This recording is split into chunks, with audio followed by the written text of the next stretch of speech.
Sachant que le podcast est écouté par beaucoup de femmes, je me suis dit que cet épisode sera intéressant pour vous et pour vos adolescentes. En tout cas, j'espère qu'il réveillera en vous l'envie d'investir et de transmettre la connaissance à vos ados. Parentalité et adolescence. Bonjour et bienvenue sur Parentalité et Adolescence, le podcast qui vous donne des outils et des clés dont vous avez besoin grâce à des interviews d'experts sur divers sujets autour de l'adolescence. L'adolescence n'est pas obligée d'être synonyme de chaos, alors soyez joie, il y a des solutions. Avant de commencer, si vous n'êtes pas abonné à la chaîne YouTube, je vous propose de le faire dès maintenant pour ne pas manquer les prochains épisodes. Je vous propose de découvrir Hélène Gerby, fondatrice de Femka, la première plateforme de formation à l'investissement à destination des femmes. J'espère que cet épisode vous plaira. Bonjour Hélène! Bonjour Sarah. Alors pour commencer, pourrais-tu te présenter s'il te plaît? Oui, alors donc je m'appelle Hélène Gerby, j'ai 30 ans et je suis la fondatrice de Femka. Femka, c'est une plateforme de formation, finance personnelle et à l'investissement qui s'adresse aux femmes. Donc aujourd'hui, j'ai cette casquette d'entrepreneur qui est ma première casquette, mais je suis aussi notamment conférencière parce que j'interviens sur beaucoup de sujets qui sont liés aux femmes et l'argent et plus spécifiquement aux femmes et à l'investissement. Super. Alors, avant de parler de Femka, justement, je voudrais en savoir un petit peu plus sur toi et ton éducation financière. As-tu de l'argent de poche quand tu étais ado? Alors, c'est toujours une question intéressante. Alors moi, j'ai eu de l'argent de poche, mais assez tardivement, en fait. Je dirais vraiment, je pense que c'était vers 17 ans, même peut-être presque 18 ans, enfin juste avant de quitter chez mes parents. Je pense que finalement, l'argent, enfin dans ma famille, c'était un sujet assez absent. Alors je pense d'une part aussi à cause de ce fameux tabou hein, qu'on a dans la société, qui était aussi vrai hein, dans ma famille. On n'en parlait pas vraiment. Et je dirais que j'ai pas réellement eu finalement d'éducation financière. Enfin, jamais mes parents se sont vraiment posés pour nous dire ah bah ça, enfin un peu les grandes règles, un peu les choses à savoir. Et même l'argent de poche, j'ai pas souvenir. Hein, enfin, je veux pas non plus tout critiquer, mais j'ai pas souvenir qu'il l'ait mis spécialement dans un contexte à nous dire bah voilà pourquoi c'est important, etc. Après. Je me rappelle qu'en revanche, ils nous avaient vraiment transmis l'importance de, enfin, la valeur de l'argent, ce genre de choses, mais l'éducation financière en tant que telle que qu'on en parle par exemple aujourd'hui chez FMK, etc. Moi, je n'ai pas eu ce type d'éducation. Hein. D'accord. Et est-ce que du coup, par exemple, quand tu as eu ton premier salaire, ça t'a peut-être un peu manqué ou tu savais pas vraiment peut-être comment gérer? Alors oui, franchement, mes premiers salaires, je pense que j'ai très, très mal géré, honnêtement. Mes premiers salaires, c'était d'abord sur des petits jobs étudiants, enfin des petits jobs d'été, même avant d'être étudiante. Bon, alors voilà, il y a un côté, enfin, je me rappelle, il y a eu plusieurs prises de conscience avec ces premiers salaires. La première, c'était de mesurer à quel point finalement c'était difficile, enfin à quel point, enfin mettre en perspective la difficulté que c'était pour avoir cette somme d'argent. Et ensuite, la deuxième chose, c'était qu'est-ce que j'en fais, comment je le gère, etc. Et donc oui, clairement, je pense que tous les premiers salaires, j'ai pas eu la meilleure gestion possible. Du coup, quand as-tu commencé à t'intéresser à l'investissement et comment tu as fait pour t'informer sur le sujet? Oui, alors en fait justement, voilà, j'ai eu toute cette phase là où je gérais pas très bien, mais je gérais quand j'étais étudiante, voilà, j'avais toujours pas une gestion exemplaire. Après, je vivais à Paris, j'avais pas énormément de revenus, donc c'était toujours un petit peu difficile. Donc j'étais pas très dépensière, mais bon, c'était pas non plus encore une fois une gestion parfaite. Et à partir du moment où j'ai commencé à travailler, donc là de manière plus pérenne hein, sur des CDD, CDI, etc. Et j'ai donc gagné mieux ma vie. Là, j'ai eu un peu ce déclic de me dire ah bah là, c'est quand même des sommes plus importantes. Enfin, il y a quand même quelque chose à faire sûrement. Et dans un premier temps, bon, j'ai eu un réflexe assez classique de me dire bah je vais épargner. Et puis progressivement, en fait, aussi par effet un peu de miroir. Hein, moi, je voyais dans mes cercles, surtout des amis, donc surtout des hommes, hein, des potes qui me disaient, enfin, je voyais que eux, ils commençaient à regarder ces sujets-là, qu'ils commençaient à s'y intéresser, etc. Moi, je me rendais compte qu'à part épargner, je faisais fondamentalement, enfin, pas grand-chose d'autre, alors que je gagnais finalement aussi bien ma vie, hein, presque aussi bien. Et c'est à ce moment-là où j'ai eu un peu ce déclic de me dire, en fait, c'est quoi l'investissement, c'est quoi ce monde-là, pourquoi moi je m'y suis jamais intéressée, etc. Donc un peu par goût du challenge, on va dire. Ça, c'était la première chose. Et après, Comment je me suis formée? En fait, j'ai pris quand même, enfin, j'ai accepté de prendre du temps, je dirais. Parce que en fait, surtout à ce moment-là, aujourd'hui, il y a une profusion de contenu, et cetera. Mais il y a encore 5-6 ans, bon, il y avait déjà du contenu, hein, mais quand même un peu moins. Aujourd'hui, je dirais qu'il y a une profusion de contenu aussi un peu plus didactique, où on a ce travail qui est fait de sélection de contenu, de curation, et cetera, de l'information. C'était moins le cas. Mais du coup, j'ai utilisé des sources assez variées, hein, aussi bien on va dire du YouTube, des livres, du contenu tout simplement sur Internet, aussi simplement échanger dans mes cercles. Voilà, donc, et progressivement, je me suis un petit peu fait mon idée, on va dire, à Mm. force de lire ce genre de choses. Et puis ensuite, surtout en passant à l'action, parce qu'en fait, c'est ça qui est, je trouve, le plus grand déclencheur, parce qu'en fait, c'est souvent un biais, en tout cas moi, un biais que j'ai de rester un peu dans la théorie, dans ce qui paraît enfin théoriquement assez clair et finalement après il y a la pratique et c'est souvent une autre chose. Et du coup, tu as commencé comment à investir une fois que tu t'es dit, bon, peut-être que j'ai épargné, mais maintenant, allez, go, j'ai envie de me lancer. Oui, alors le déclencheur, je pense que ça a été l'achat c'est assez classique, hein, mais l'achat de mon premier appartement, donc de ma résidence principale toujours aujourd'hui. En fait, j'ai adoré. Enfin, franchement, j'ai trouvé que un projet qui m'a apporté, que j'ai trouvé intéressant à mener, où j'apprenais plein de choses, etc. Que ce soit la recherche de financement, la négociation du prix du bien, etc. Donc c'est ça qui m'a vraiment mis dedans et qui m'a fait me dire ah mais en fait c'est quand même sympa de pouvoir faire tout ça. Enfin ça ouvre plein de portes et puis après progressivement donc après ça je me suis mis un peu à investir plutôt sur les marchés financiers en attendant de pouvoir aussi refaire un peu d'immobilier parce que bon il y a aussi des capacités d'emprunt qui à un moment donné limitent. Voilà et puis après j'ai refait des projets en immobilier donc là avec mon conjoint enfin sur certains projets donc, plutôt en commun et d'autres qui étaient plutôt mes projets personnels, hein. Et voilà et donc progressivement en fait de faire ça ça m'a mise dans une dynamique en fait assez positive où je me suis dit mais en fait il y a plein d'opportunités je le voyais du coup, enfin, je pense que mon regard avait changé. Au départ, c'était plutôt une vision, ah mais c'est un monde complexe, je comprends pas trop, je saisis pas trop, à une vision où je voyais ça plutôt comme un champ d'opportunités avec des choses à explorer et beaucoup de choses à apprendre aussi. D'accord, super. Et du coup, le premier appartement que tu l'as acheté toute seule? Non, non, non, on l'a acheté à deux avec mon conjoint. Enfin, l'immobilier, c'est vrai que pour l'instant, on a surtout investi à deux. Et après, bon, moi, mes placements personnels, c'est plutôt sur les marchés financiers. Et puis là, j'envisage aussi de regarder un petit peu du côté des startups, puisque comme je suis entrepreneur aujourd'hui, il y a beaucoup de projets qui me plaisent et je me rends compte aussi des opportunités d'investissement aussi à ce niveau-là. Donc voilà, et je pense qu'après, moi, j'ai une thèse, enfin, je dis souvent une thèse d'investissement, enfin, je pense que chacune peut avoir ses valeurs, hein, son pourquoi, ce qui le motive ou la motive à investir. Et donc, du coup, moi, typiquement, avec mon conjoint, on n'a pas du tout la même thèse d'investissement. Et donc, à partir de là, c'est sûr que c'est important d'avoir aussi ses propres choix. D'accord.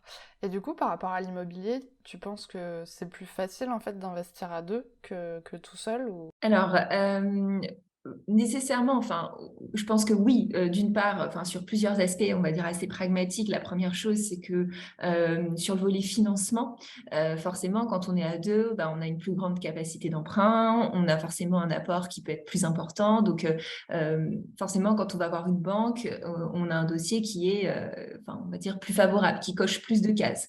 Après, ce qui se passe, c'est que généralement, on va chercher des biens plus grands, plus spacieux, donc plus chers. Donc voilà, enfin, c'est aussi ça la conséquence.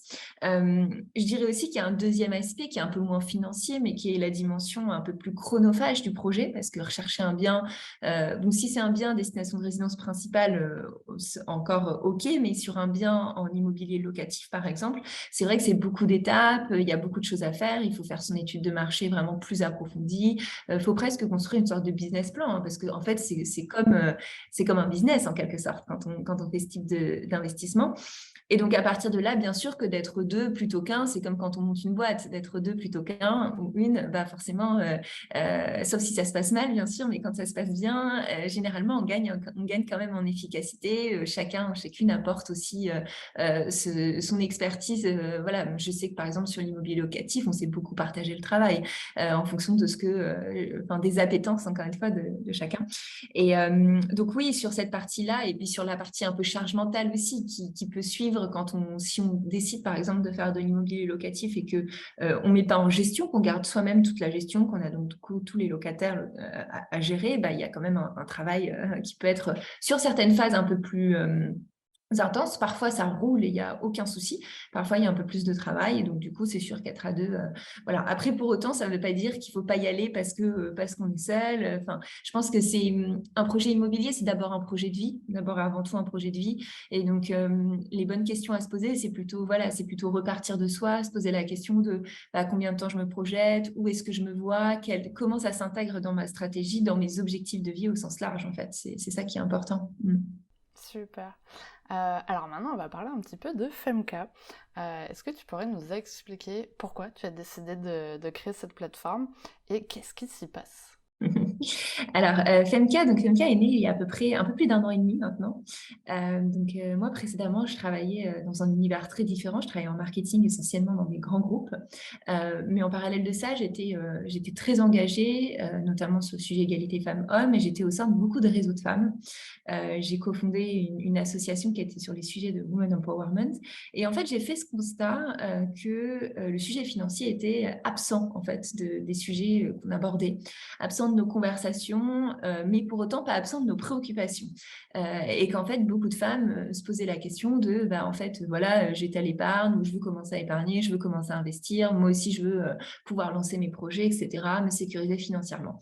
Donc l'envie, le besoin, les questionnements étaient là, mais en face, il y avait très peu de choses, pour avoir beaucoup cherché, très peu de choses qui étaient proposées. À l'inverse quand on regarde aux États-Unis, en Angleterre, etc., j'avais fait ce constat que c'était très dynamique sur le sujet. Il y avait beaucoup de plateformes, une offre vraiment très, très exhaustive. On pouvait se faire accompagner sur des choses personnalisées, en collectif. Enfin, voilà, il y avait vraiment beaucoup de choses pour sauter le pas.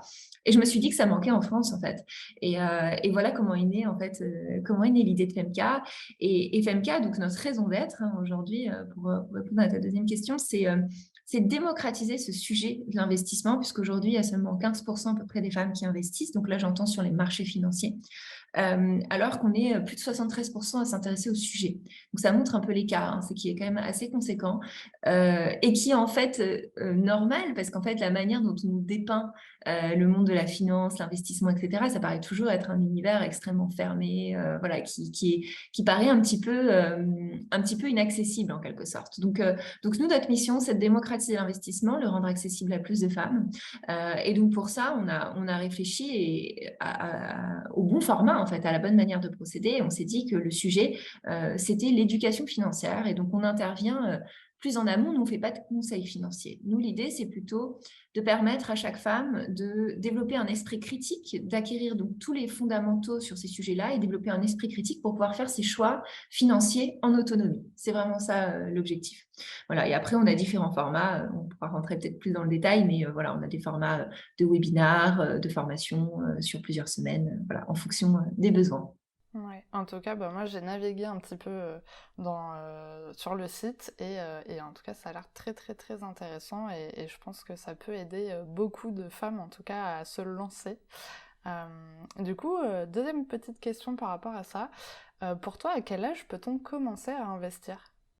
Alors, c'est une question intéressante parce que souvent, on a cette fausse idée, en fait, en quelque sorte, que ce qui compte plus quand on investit, c'est le montant qu'on va mettre que la durée. En vérité, ce qui compte le plus dans l'investissement, bien sûr que le montant a un impact, hein, mais ce qui est assez déterminant, c'est de combien de temps, sur quelle durée on va investir. Parce que une des notions fondamentales quand on s'intéresse à l'investissement, c'est de comprendre la notion des intérêts composés. Et en fait, les intérêts composés, c'est de se dire que finalement, quand je fais un placement, les intérêts que va générer ce placement au bout d'une année vont chaque année faire un effet boule de neige. C'est-à-dire que mes intérêts vont générer de nouveaux intérêts l'année suivante. On ne repart pas de zéro en quelque sorte. Et donc, c'est ça qui fait que sur le temps long, eh bien, investir peut être particulièrement intéressant versus, par exemple, épargner.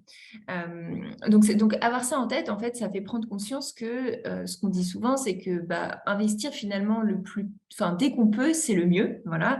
Et dès qu'on peut, pour savoir quand est-ce qu'on peut, en fait, concrètement, il y a plusieurs choses. La première chose, je pense, c'est avoir une épargne de précaution parce que c'est important quand même d'avoir ce coussin de sécurité, donc qui va de 3 mois à 6 mois de dépenses, hein, qui est épargné, l'équivalent en dépenses qui est épargné, on va dire. Donc, c'est vraiment quelque chose où on va se sécuriser parce qu'en fait, quand on investit, l'idée, c'est qu'on ne sait pas, les marchés, notamment financiers, sont totalement imprévisibles, les biens immobiliers ne sont pas forcément très liquides, donc facilement revendables. Donc, si demain, j'ai un besoin de liquidité, j'ai un besoin d'argent, il faut que j'ai ce matelas de sécurité parce que je ne suis pas sûre que je puisse revendre à ce moment-là, que ça puisse être particulièrement intéressant pour moi. On va dire ça comme ça. Donc, du coup, c'est pour ça que c'est important de sécuriser avec une épargne, de se former parce qu'en fait, investir au petit bonheur la chance, je pense que c'est quand même important de comprendre les grands principes, etc. Et puis aussi de faire ce travail, de se demander pourquoi j'ai envie d'investir, quels sont mes projets, quels sont mes grands projets. Et tout ça, c'est vraiment le socle fondamental. Et une fois qu'on a répondu à ça, finalement, j'ai envie de dire, on peut investir assez jeune. Enfin, à partir, il n'y a pas vraiment une date, bien sûr, mais enfin, il n'y a pas vraiment un âge, entre guillemets, où on peut se dire, on peut se dire quand même à partir de 25 ans, quand on commence à travailler et tout, c'est même assez idéal comme scénario. Même idéalement avant 30 ans, c'est bien. Voilà. Après, pour autant, si c'est plus tard, c'est pas grave. Enfin, le tout, c'est de se lancer. Super. Alors, comment en tant que mère, on peut éduquer ses ados sur les sujets financiers? Est-ce que tu as peut-être des petites astuces ou des petits conseils? Mm.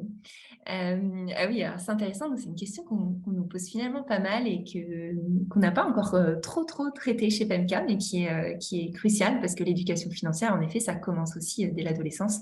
Alors, je dirais qu'il y a plusieurs choses. La première chose, c'est qu'il y a quand même des options à partir même de 16 ans. Typiquement, on peut ouvrir un compte en banque, on peut avoir une carte bancaire pour jeunes. Donc, ça, c'est des options qui peuvent être au choix, hein. Après, ça dépend bien sûr de son ado, mais qui peuvent être des options où on peut se dire, ça commence un peu à responsabiliser. Ça met déjà dans cette dynamique de se dire, j'ai quand même des outils financiers. Enfin, ça met un peu dans une posture où on se dit, je vais commencer ma gestion. La deuxième chose aussi, c'est de commencer à faire réfléchir, je pense, son ado en fonction d'objectifs, de projets de vie, et lui dire, par exemple, tu as telle chose que tu as envie de financer à tel horizon de temps, en prenant un horizon de temps qui est quand même pas si éloigné, et la faire travailler ou lui faire travailler justement sur ça, sur comment j'épargne pour financer ce projet-là, et vraiment rentrer dans cet état d'esprit de se dire tout n'est pas instantané, il y a des choses que je peux vouloir, et dans ce cas-là, il faut que j'ai un peu une sorte de plan de financement derrière, et créer un peu en quelque sorte cet état d'esprit. Et puis je dirais, en troisième chose, je pense qui peut être assez impactante, hein, à cet âge-là, c'est tout simplement, on en parlait tout à l'heure, mais les premiers jobs ont un impact parce qu'en fait, moi, c'était vraiment le constat que j'avais fait à titre personnel, mais de mesurer en quelque sorte la valeur de l'argent. Je pense que c'est un des moments clés parce que jusqu'à ce moment-là, tant que l'argent finalement est donné en quelque sorte par les parents, finalement on mesure beaucoup moins sa valeur. Et les premiers jobs étudiants, au-delà de tout ce que ça peut apporter, hein, au sens large, même en termes d'autonomie, de débrouillardise, etc., les premiers jobs étudiants apportent aussi ça, apportent cette prise de recul et cette capacité à mesurer la valeur que ça a. Et je pense que ça, c'est assez clé dans un parcours d'éducation financière. Et en plus, c'est intéressant parce que vraiment, ce que tu expliques, c'est que pour arriver à avoir cet état d'esprit, le mieux, c'est que ce soit des choses concrètes. C'est vraiment d'être dans le concret, de faire, Oui. vraiment d'être en action et de comprendre concrètement comment ça se passe pour éviter d'être trop dans la théorie, de se dire « Ok, je verrai ça dans 20 ans où j'en serai. » quoi.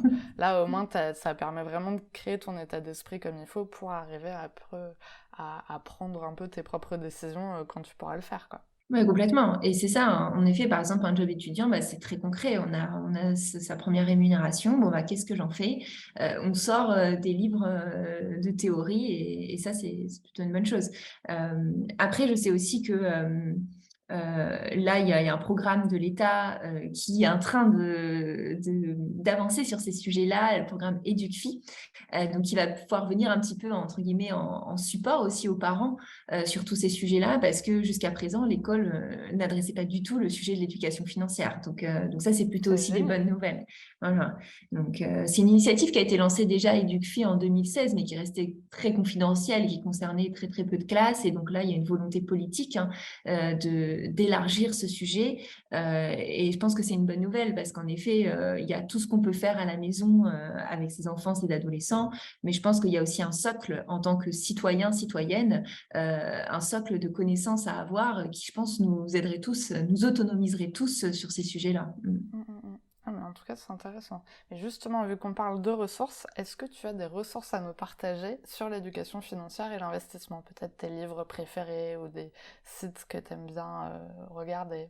Oui, oui, oui. Alors, il y a pas mal de ressources. Moi, dans les choses que j'aime bien les formats newsletter parce que je trouve qu'il y a toujours un côté, enfin voilà, on va zoomer sur un sujet, c'est souvent assez didactique. Moi, j'aime beaucoup celle de Virgile qui s'appelle Spoon, qui traite de différents sujets avec un ton fun en plus, donc c'est quand même sympa.